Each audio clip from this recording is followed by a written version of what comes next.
So there you go, the ministers, they know what they're up against, and you heard some of them speaking about what they intend to do when they assume those responsibilities and their portfolios. They've got what, 3 years? Okay, we'll be keeping tabs on that. 4, God willing. All right, so there you go. Now they know that there should be no excuse. They need to just go out there and deliver. He reminded them of that question about lifting millions of people out of poverty. So, can they deliver? Some of the key questions today. Markwa? It's a big question, gentlemen, especially when you think of the fact that we still do not know what portfolios the people who spoke earlier are going to be assigned to. I think it's just general assumptions that the former Minister of Foreign Affairs will be continuing in his position. But we have with us this morning 2 gentlemen to help, perhaps tell us what they think, what the challenges these ministerial nominees will be up against. Well, are they past? I think they're now ministers designate because they will be sworn in tomorrow. And when they're sworn in, they then will be full ministers. But this morning we have with us Salisu Mohammed, who is a member of the All Progressives Congress. You're welcome to Sunrise Daily. Thank you. Good morning. And we also have with us Sani Umar, who is a spokesperson PDP as a People's Democratic Party Presidential Campaign Council. You're also welcome this morning. Morning, Mope, and morning, Lagos Studios. Indeed. Well, we're looking now, 3 months after the fact. Finally, this ministerial body is about to, the cabinet is about to, get to work. The president is telling them, you'll have long hours. You're going to be working laborious hours. And he doesn't want them to disappoint Nigerians. And he's also saying, I think one of the first tasks they have to look at is how to lift 10 million Nigerians out of poverty. That he wants to take people out of poverty. Do you think he has the right crew? Let me start with you, Mr. Sani Umar. Let me say that I think from what we read in the newspapers, the president has put a much more Herculean tax on himself, because I think from the reports I have been reading, except if I have been misled by the papers, it's about 100 million people he wants to lift out of poverty. And how 100 million people. That was not what he said in the well, that's what in the inauguration speech. Okay. At least I think there was something about 100 million people in 10 years. Yeah. There was a time span for that. Okay. So what we are saying is, in essence, is that the president, with the way and manner he has taken governance this time around, perhaps may be able to achieve his objective if he follows all the nuances of governance. For instance, I would like to draw our attention back to the period of Umar Musa Yar'Adua. During his period, this type of retreats took place for ministers, and of course, he set up a monitoring and evaluation team that was also monitoring and evaluating ministers and reported to him. Yeah, we saw that also during President Goodluck Jonathan's time, but we don't know how frequent that was and if it was of any effect. The Goodluck Jonathan's period is an offshoot, it's a continuation of Umar Musa Yar'Adua because he was his vice. He just took over when the man died. So, but I just wanted to start from the beginning to say that this is what actually ought to have happened, where the ministers will be gauged, and then there should be reward and punishment for performance or non-performance. Now, if a minister is given a specific target, the target should be realistic. For instance, you cannot tell the minister of power to distribute, say, if you are able to generate 10,000 megawatts, and say, okay, distribute all the 10,000 megawatts as a target, because the transmission is not capable of taking the 10,000 megawatts. So unless a target is given for him, you have to achieve this so-so in transmission, so-so in distribution, and so-so in generation. The minister may not be able to meet, the expectations of Nigerians. And of course, why I brought power in front is because power is a very, very important key to national development and industrialization. Now, if we have power, we will have quite a lot of things running for us in this country. We will have small, medium scale industries springing up. I agree completely with you. The question I posed to you initially is, do you think the president has the right team? That's the first question. Well, from all indications, I would rather say, let me keep my fingers crossed. He has been, the team that worked with him in the first 4 years, some of them have been able to return. And the second team that he has brought in now, none of them is, most of them are not known by Nigerians. So it is what they come out with that Nigerians will be able to assess them and say, okay, they are a good team or not a good team. But for me to now say clearly that the team is fantastic, I would rather... You don't have to. I'm just wondering if it inspires confidence in you that indeed... No, it doesn't at the moment. I want to withhold my comment on that. Subsequently, I will be able to comment. Okay. What about the team? What about those who returned in the president's cabinet? Did you think that they deserved to get a second term, in quotes? Well, some of them deserve to, and some of them, I do not believe that they have anything to offer. For instance, most people have criticized the Minister of FCT, but I know that, you know, I have seen what he has been doing, but the problem is that his communication strategies have not been able to bring them out clearly for people to see. But I know he has tried, and he has restructured the FCT in such a manner that he has minimized corruption. And he has also been able to put sanity in the running of affairs of governance in the FCT. However, in certain ministries like Ministry of Education, you know, education remains the very key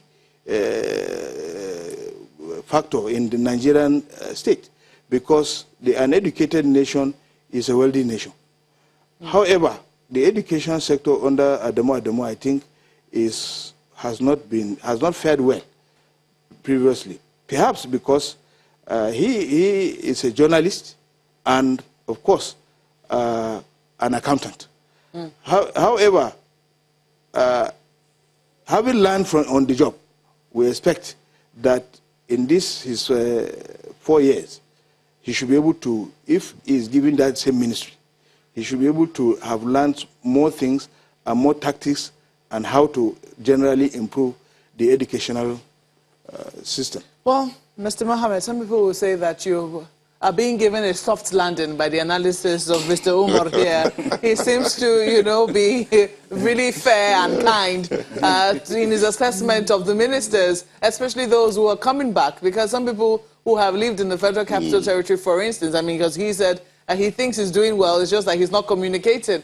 Now, some people will say, even what is on the ground, we're not seeing it. I mean, yes, you want to work, I mean, you might be doing something internally, but the people are living in the city and they want to see what is going on. And then he talked about education. He said, oh, maybe he will learn on the job and then maybe he'll be implementing what he's learned in this next term. I mean, those are very mild ways of saying that these people haven't quite done well, have they? Well, good morning once again, Nigerians, and Eid Mubarak to all. Well, it's like you said, it's, I would say personally, I think with the team the president has come up with what we have seen since from the inauguration to now, I think it is clear that things are going to be done differently. We're seeing a lot more energy, seriousness in terms of accountability, in terms of people now would be really held accountable to what responsibilities they should would be given to them. Sorry, so, energy on the part of who precisely? Energy from both from the presidency and how, what do I mean energy? One, his inspiring speech during the inauguration, taking 100 million people out of poverty in 10 years. Again, you can see from all the activities. You see, what a leader does is to inspire hope in people that would work with you and also the generality of people. Just for instance, like what happens in the private sector. For instance, let me use banking. You come up today and you wake up and say, look, I want 100 billion by XYZ. It's left for your EDs now, who are like the ministers, to go out and structure within their own little sectors how best we can drive the vision You might not get there 100%, but at least the effort you put in, and at least even if you make some effort to achieve that, you have made something. So for me, the speech from the president, yes. Now the team of the ministers that are here on board. They have come 3 months after. Yes, 3 months after. There was still some energy from that speech that has carried us till this time. Remember to find, well, when you say 3 months, 3 months for me, it's always not how well, but how long, but the quality. If it takes us, for this country, that we spent 16 or how many years destroying our country, and it takes us a certain 3 months just to find the best people, I think it is, it's not that bad. Because in all the times that even in the past that we've had ministers come with the president on that day, if we've ever had that, what have we seen? So I think 3 months we should give a little bit of slack, and that shouldn't be the issue. Is what you ask, what is the quality of the people that he has chosen, because they are the people who would define the next 3 years, his administration. You have said, sorry to interrupt you, but you have said that it shows that things are going to be done differently. What precisely is going to be done differently this time around? Because first and foremost, the numbers have increased. From 36 now, we have 43 ministers, and people are saying, wondering, does that really show that anything is really going to change, especially when you consider the fact that the larger your cabinet, the more unwieldy it might become to, get a consensus and carry people along.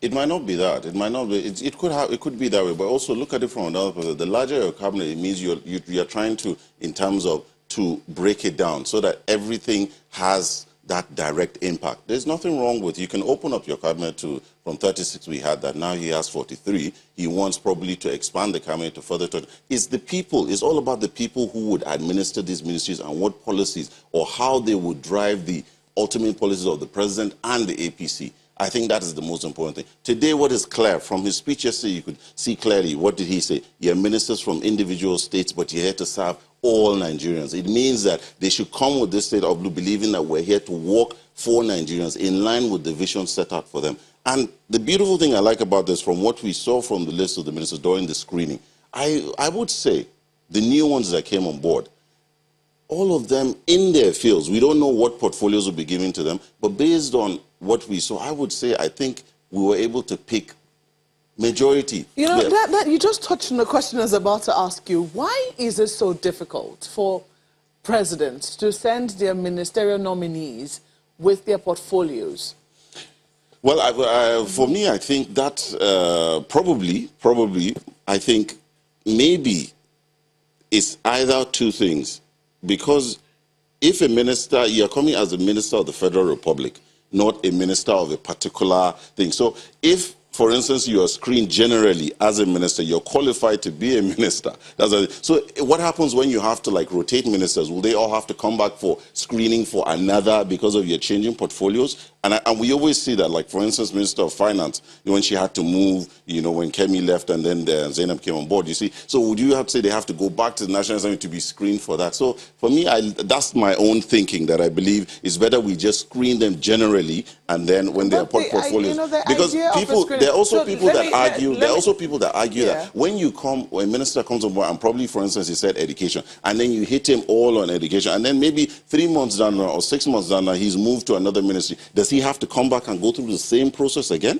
I don't know. So most probably that's why you just generally, you're screened on this as ministers, and that's why this retreat is part of the. Do you think that really helped the screening? Do you think that really helped those who were screening the ministers? And do you think that it helped the ministers in their area of core competence? So yes, lawyers have been sent to ministries that have absolutely nothing to do with the judiciary. But then you can always tell if somebody is sound in a particular area, maybe law or, another area, if the person is suited to that portfolio from what the person says.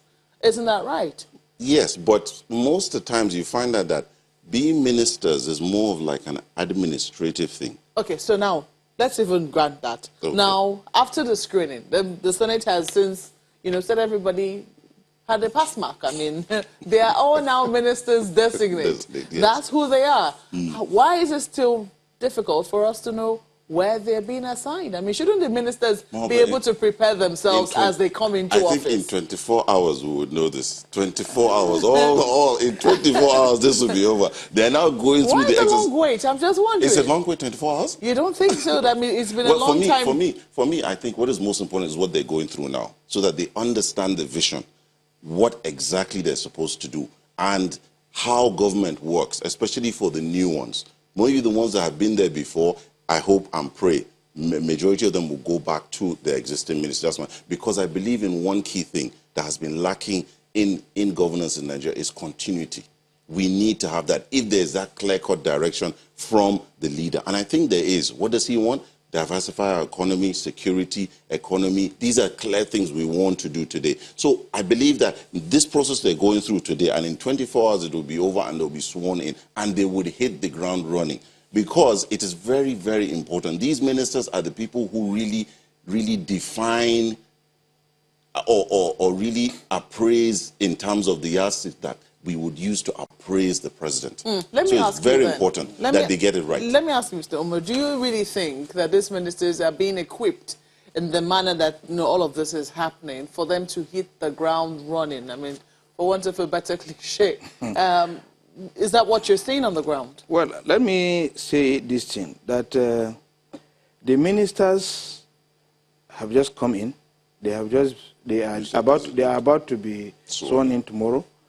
And we are expecting that as ministers, ordinarily, what we thought was that they were going to, get some technocrats that will manage some specialized ministries. But for instance, we need an expert that will manage for transportation. We need an expert that will manage commerce and industry. So that investors, confidence will be boosted. And there are more. I can't go into space, but maybe petroleum and the rest. You have experts who are well versed in those areas. However, I think the general belief, in the Nigerian system is that all these ministers are going to work purely as managers. They have experts under them who will direct them, who will guide them, and so they are only going to provide leadership, provide direction, provide. So it is assumed not to be very important that technocrats must come in. However, the issues that are germane to this is whether these particular ones have track records of performance. Do you think they do? No. For instance, I don't want to condemn, but I want to also state, which is obvious, it is within the Nigerian system, that for the governor of Osun State, Aregbesola, has been credited to have performed very poorly by not paying salaries to his workforce, and people have said that there were no meaningful projects. I have not gone there to really verify, but these are things that are in the media, so they are hard facts. They were notorious facts that have not actually been contradicted. However, if you take a holistic look, you will discover that some of them are even in isolation. They have completely lost relevance, and then they have been brought back. The man from Kano, for instance, he was a staff of Bank of the North. Bank of the North has gone. They were part of the people that had made the bank extinct, and yet he is now being brought to as a minister of the Federal Republic. So if in his own personal business or in a business where he runs, and the business has collapsed, and it is the same person who is coming to run the business of Nigeria, then how do you expect that Nigeria will move forward when he cannot, even in his own capacity as an individual, perform very well in his chosen endeavor? Well, I'm sure that you'll be itching to respond to that, because now that has changed from soft landing. Let us go to Lagos now and see if they have questions for you, gentlemen. Well, yeah, Salisu Mohammed, I'd just like to ask you concerning this measurement and expectations from Nigerians. If you, for instance, use the unemployment or underemployment rate as a yardstick, those figures didn't look quite good because, according to data from the MBS, we moved from 18.1% in 2017 to 23.1% in Q3 of 2018. That's the unemployment rate. So if we say that the previous ministers did pretty well, can we still say that in context of this report by the MBS? Yes, the unemployment figures by the MBS. Well, you look at it both ways. The MBS is saying one thing, the federal government through the Ministry of Labor and Productivity is saying another thing. And even from the Office of the Vice President, where you have the Empower, which has employed so many youth that we have seen. Over 5 million people have been employed in terms of with all types of jobs. So it depends. And they have even come out, the federal government has gone out to even say, look, you are looking at what kind of jobs are you looking at? Is it white-collar jobs? Is it from the formal sector, informal sector? The government is saying we have created jobs, so many jobs in agri, in so many other sectors that have created so many jobs. So for me, the MBS report, I don't know. I really can't say. But what is most important is we're here now. What has happened in the past, these interventions of government have been out there. They are really employing our youth, and they can do so much more. It's just left for these ministers today that are coming on board to further hit the ground running, open up and go into their sectors, open up things, let things start to happen, activities start to happen, investors start to come in, and we start to really create jobs. Because the truth is, government is not here to create jobs. It's the private sector that can create jobs. Government is just to create that enabling environment, which is what I believe the ministers should be able to do. You understand, ministers and also from at the state levels to create this enabling environment so that the private sector and then employ as many people as we can.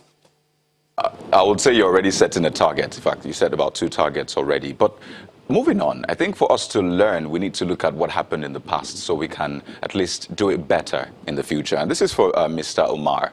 There's this talk about target setting, which you will agree with me is really important. I mean, we need to know the deliverables, what we expect, so we can measure it at the end of the day to see if performance was really done as we, expected it. So now, I've seen that in previous governments, we didn't exactly have this target. I mean, a lot of Nigerians, perhaps they don't know the target that was set for the Ministry of Transportation or the Ministry of Health. So we were just in a limbo. We didn't know whether to say they performed well or not. So moving forward, the question is, how important is it to carry Nigerians along with this target setting? I mean, let's know, for this ministry, this is a target. For this is a target. How important is this?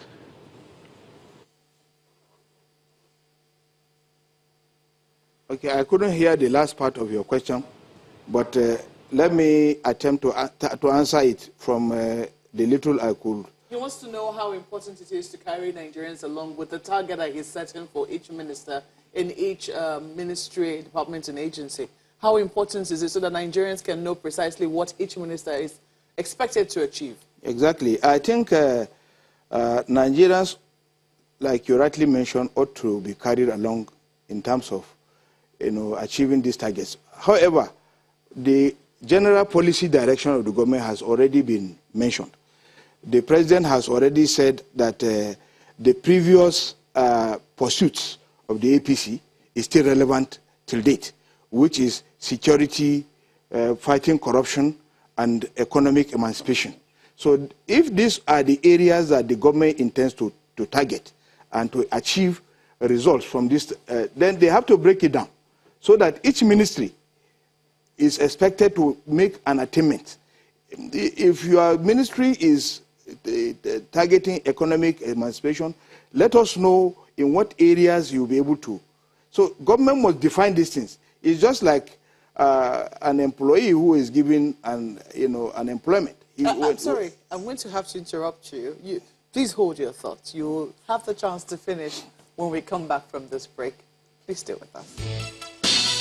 Well, we still have with us in the studio Salisu Mohammed, who is a member of the All Progressives Congress, and Sani Umar, who is a spokesperson, PDP, that's the People's Democratic Party Presidential Campaign Council. And Mr. Sani Umar, just before we went on break, do not be I hope you're not distracted by those ministerial nominees no, who were talking about what should and needs to work. I was trying to You're say talking about targets. Yes. Yes, for the ministers. Yes, like I was saying, I said, if a new employee is employed in a particular organization, the first thing he tries to get is the scheme and condition of service.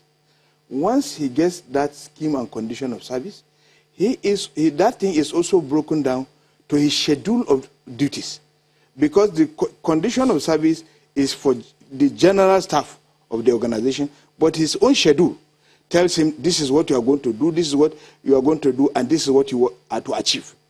Now we want the federal government to ensure that these targets are given clearly with a defined role, what you are supposed to do, what you are how you do it, like maybe the deployment of your intellectual capacity, your acumen. Should it be made public?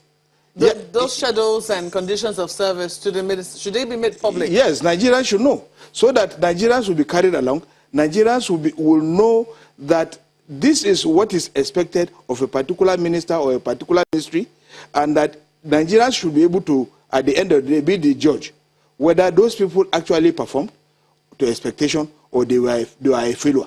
Now, the president himself will now act as the headmaster. Now, if Nigerians say you have failed, then you have failed. So what are you doing? Just go. So it brings me to my initial argument that there has to be a reward and punishment system where if you perform very well, Nigerians will look for ways and means, either through electoral or whatever means, to reward people who have done well. And those who have failed, the president shouldn't waste time. Okay. He should just sack them. Let's go back to Lagos now, gentlemen. Yes, this question is for both gentlemen, but I would like to begin with Mr. Mohammed of the APC. One of the things that the president said is that the ministers must work together to lift as many people as possible out of poverty. On June 12, the president gave that speech and said that there is the plan to pull 100 million Nigerians out of poverty over the next 10 years. Same thing he repeated yesterday in that speech to the ministers designate. So then the question would be, what should we do, or what must we do? Because he said at the end of his 8 years, the ground would have been laid to lift Nigerians, 100 million Nigerians out of poverty over the next 10 years. What must be done?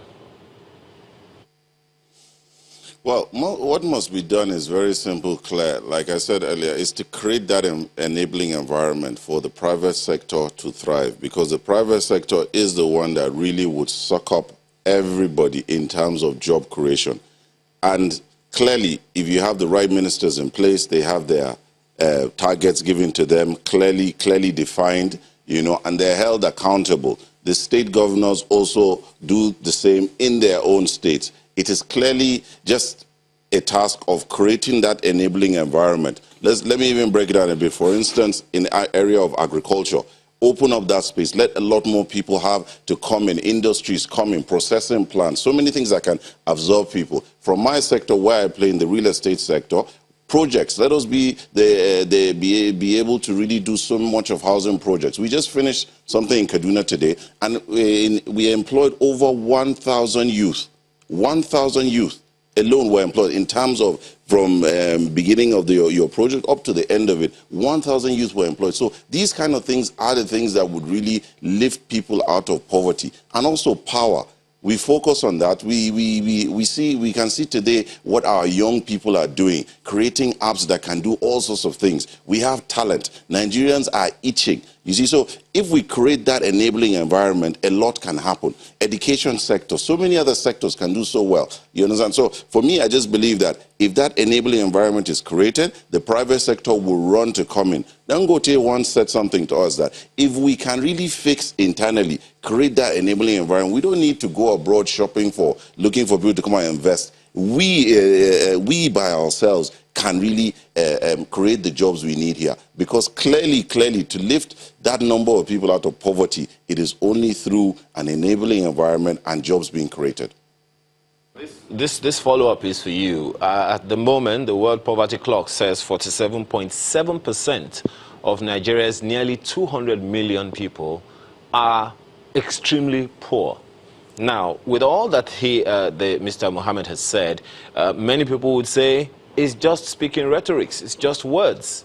Do you think it is possible to pull Nigerians out of poverty, 100 million Nigerians out of poverty, average 10 million Nigerians every year? Do you think it's feasible? Well, I don't know how the government intends to do it, but to me, I believe that if you actually want to pull Nigerians out of poverty, I believe the real sector must be addressed. And the real sector cannot be addressed without addressing fundamental issues of power and transportation.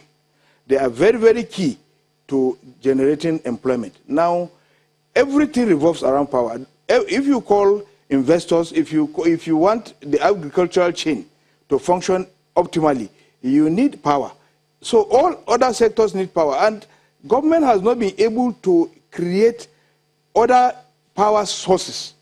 For instance, apart from the hydropower that we have, there is the issue of the Mambila hydropower, which was supposed to generate 3,050 megawatts, but nothing has started in that area. We have the Shiruru. Those are the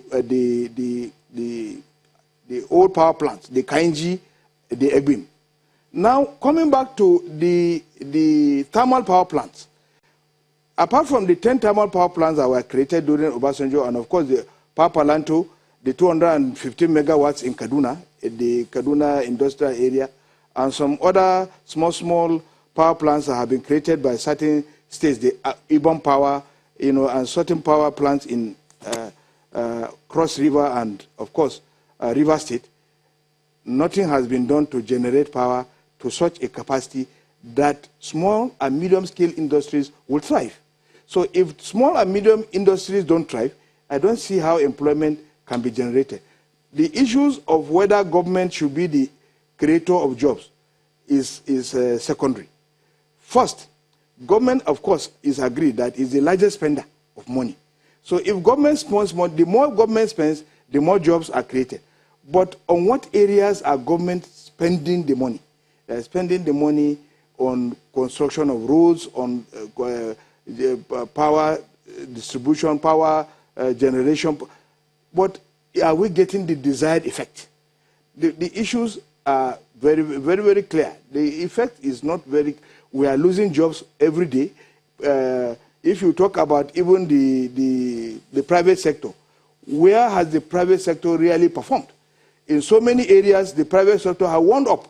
In Kaduna, where I come from, we used to have UNTL, that is, a textile production mill. We have Fine-Tex. We had so many of them. They have all now closed shop. So and UNTL alone used to employ 100,000 people.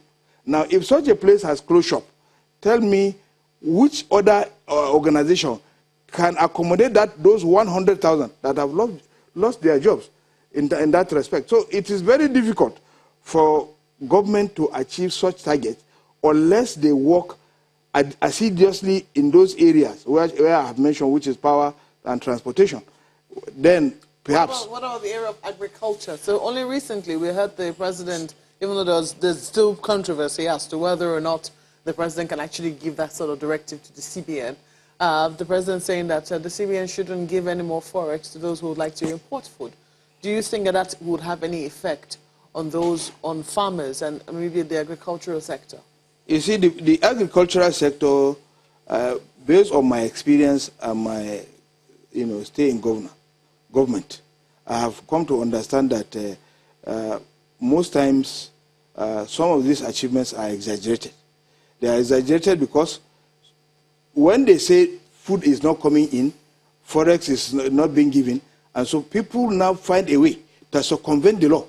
They will ask for a forex to buy those things that are in those lists. And once they are given, they will go and import something else. Because the CBN is not there to really, at the port, to say, okay, we gave you forex for so, why are you importing this? So things come in either through legitimate or illegitimate means to the country. And so it really does not inspire investors' confidence. So if you now want to invest in certain agricultural products because government has banned its importation, before you know it, you see that thing floods the market. You know, you have seen where customs and excise go inside the main market to go and seize rice and to go and seize so many other things that are banned.